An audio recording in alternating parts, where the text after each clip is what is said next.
Finovate showcases cutting-edge banking and financial technology through a global conference series featuring short-form demos and thought leadership. Now, the conversation continues on the Finovate podcast.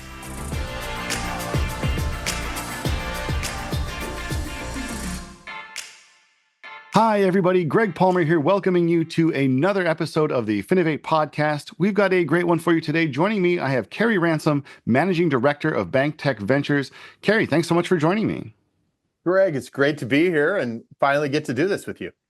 Yeah, I know our paths have crossed many times in the past. Can you give our listeners just a little bit of background on yourself for people who might not be aware of where you're coming from?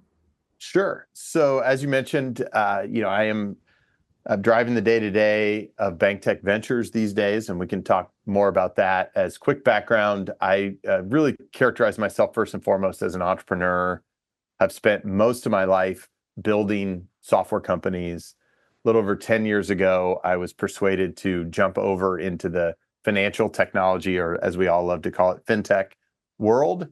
And my last two startups were consumer fintech companies, which really brought me into that intersection of technology and the financial services world.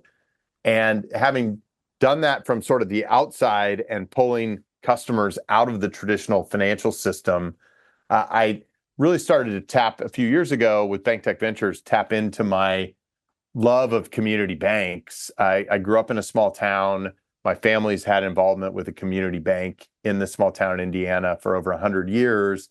And it was an opportunity I felt like to really bring a lot of what I had learned from the outside as a fintech operator to helping banks really navigate the digital transformations that they were all being faced with and needing to undertake to continue to stay relevant and competitive and a key part of our economy and financial system. And so it's been a ton of fun really working with a whole set of banks and committed service-minded community bankers all over the country over the last few years. Yeah, I think this seems like a good point to talk a little more specifically about BankTech Ventures. I know you guys approach things in a little different way than kind of a typical, venture capitalist might. Can you talk about, how you're structured, the types of companies you work with, the banks that you have and that relationship? I think just a little more on all the things that you do would be really helpful. Absolutely. So we started this almost 4 years ago.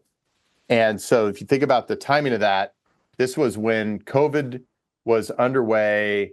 Banks had been faced with all shutting down their branches. Community banks had processed 2 to 3 times as many PPP loans as anyone would have expected they would have done. And it was because at a time when businesses all over the country were challenged, the community bankers stepped up for their communities and they adopted technologies really quickly so they could do this efficiently. And we saw that as a catalyst of this is not a point in time and you're going to go back to the way it was. This was a catalyst for change, that community banking was forever changed and going to become much more digital than it had ever been and would only become more so from a foundation. And so around that, we felt like there would be hundreds of banks around the country that would need help in navigating the thousands of companies and potential vendors or solutions that they could pull together to make their bank better, to make their bank more relevant, more efficient, more digitally savvy, so that they could continue to be a key part of the communities that they served. And so we structured ourselves to be able to do this in a collective manner. We went around and first put a group of us together, which includes 2 bankers who are 2 of the most innovative community bankers in the country.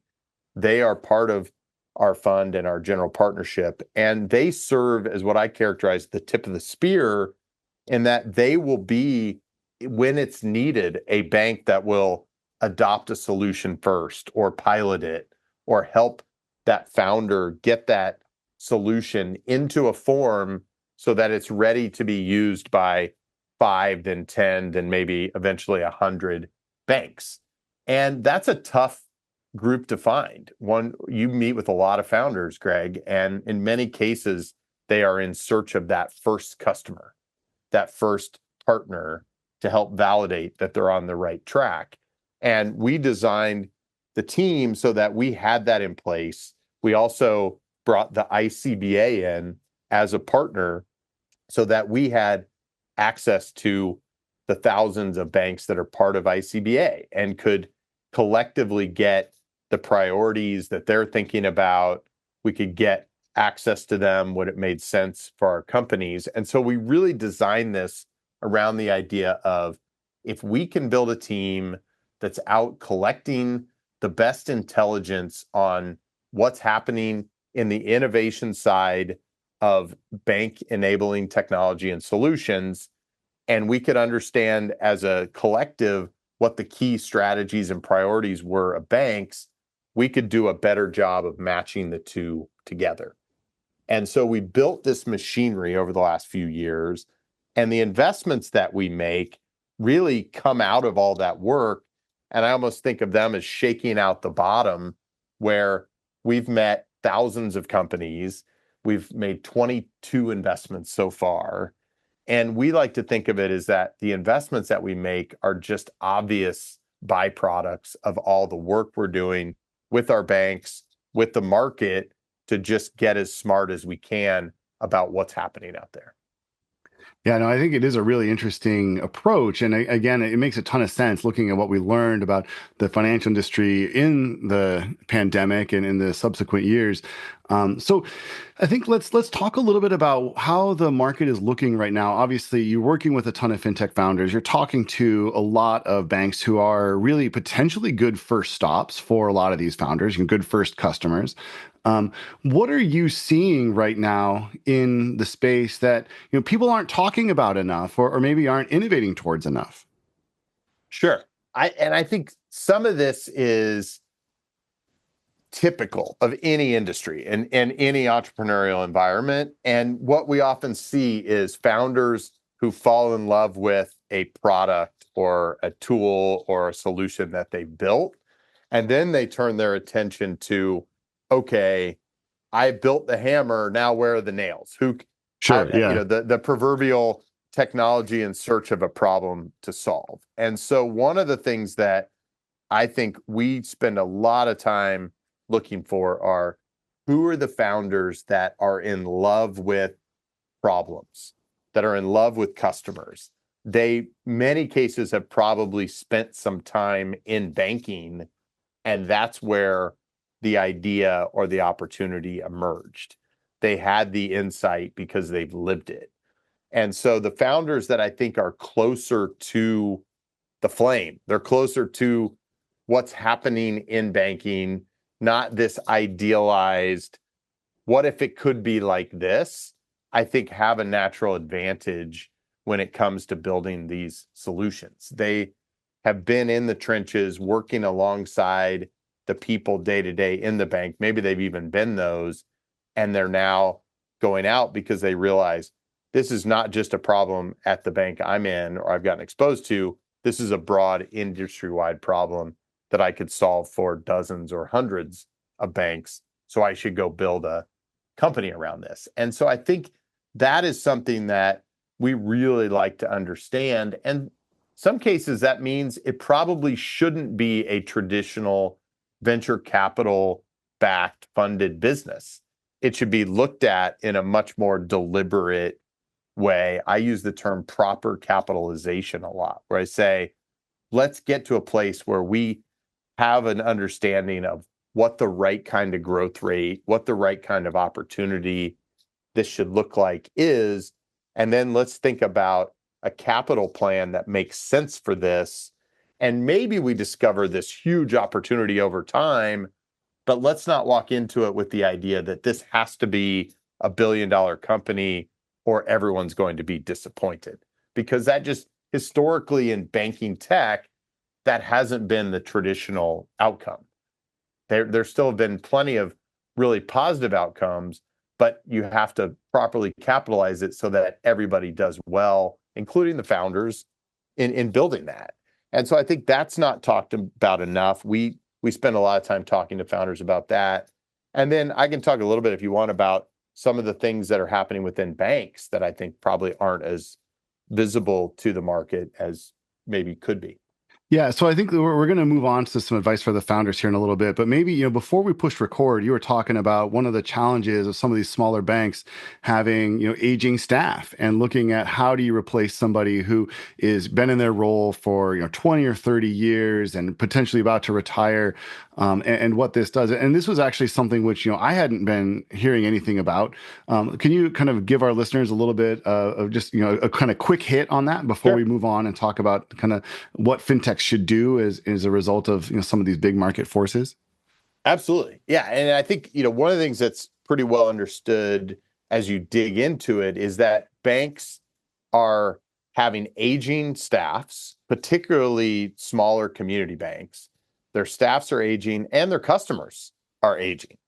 And so both of those are challenges that they need to address.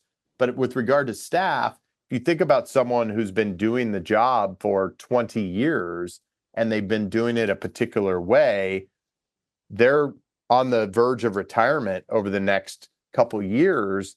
The bank has to address two challenges. Number one is, how do we capture all that knowledge and potentially think about how we're going to do that when this person is no longer here? And number two is, if we're going to backfill and hire somebody else to do this job, if somebody's been doing it the same way for 10, 20 years, it's pretty clear to see that the next person's probably not going to do it the same way, nor want to do it the same way. And that may mean you need to really embrace modern technology tools. You think about the emergence of AI as an example. If we want to attract the next generation of people to come work in banks, we need to give them the foundation, the support, the systems to make them successful in this modern digital business framework. And that is going to be a part of what you're going to have to do to just attract those people. So we're seeing banks realize this and say, we need to upgrade our technology in many cases just so we can be able to speak to and attract the next generation of talent to come work here, because they just simply don't want to work in systems that in some cases might be older than they are. I think in many cases, really, I think depending on the Yes, bank, that's right. so this is, I think, one of these really big picture questions where, if you're a fintech innovator and you're looking at potential places that you can make a difference and that you can solve a problem, I think looking at this kind of more human consideration is always a good idea, and thinking about what types of solutions will help banks to, figure out how they need to structure their teams as people are coming and going, how they can potentially do more with less in certain areas, where they can deploy their best employees the most effectively. So these are really big picture things which you don't see a ton of innovators tackling. Now, there are tools that can go out there and make some of these problems easier, for sure. We see these kind of solutions on stage at Finovate all the time, but I think looking at it through this lens, it creates a slightly different dynamic and hopefully inspires some of the innovators listening here to think about their challenges in a little bit of a different way. On that note, let's turn here and talk specifically about, advice for fintechs, given, the idea that community banks are a potentially really good first stop, that they are dealing with challenges which, a lot of large banks aren't, and that gives them kind of a unique set of needs. What advice do you have for the innovators listening to this, or even potentially companies that you're working with, on how to take the most advantage of some of these opportunities when it can be difficult for them to go out and actually see what those challenges are? That's right. I think that is the first piece of advice, is get inside the institution, find your way in there, spend the time with them. When I talk to one of my founders and they tell me, we just spent a day in the bank working through things, understanding what they do today, how they do it, and we start looking for the low-hanging fruit places where we can start to make a difference, that you can come in with what I describe often is, come in with small units of value from your solution that then can expand into greater value over time. Earn the right to expand within the institution by proving that you understand where they are, you meet them where they are, and you help them go on that journey. Because I think you also have to remember that a lot of these banks are still suffering from, you could call it technology PTSD, or being oversold in their minds a solution. And maybe it was oversold, or maybe the bank wasn't managed effectively enough in the change that they needed to undertake to make this solution successful. That it wasn't just about, here's some software that you can have. They had to also make some changes in the way that this area of the bank operated, or some of the processes that they had to get full value out of the software. That, you know, very rarely is the software the silver bullet. It's a change management catalyst. And I think the more that as a founder, you can meet people where they are and start to show them value without them having to do radical change first, you can help incrementally move them to a place where they're going to see immense value over time. So less big waterfall, long sales cycle, long decision processes, and more, how do you come in with small, incremental, and adaptive value over time?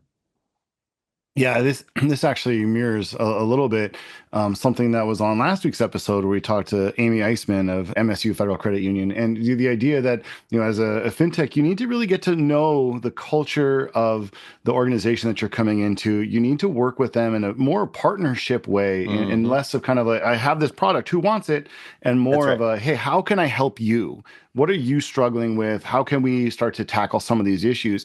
And what we're hearing from our part at Finovate is that, you know, these conversations are incredibly welcome from the innovation side, right? The fintech community is desperate for this type of feedback. They would love to know exactly what they can do to be helpful to these communities.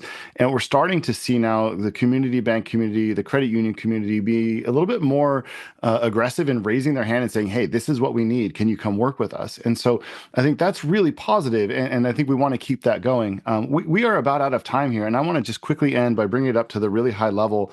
You know, what are you expecting to see over the course of, you know, the rest of 2025 into 2026? Are there any kind of big themes, big topics that are on your mind right now that you want to share with us as we close?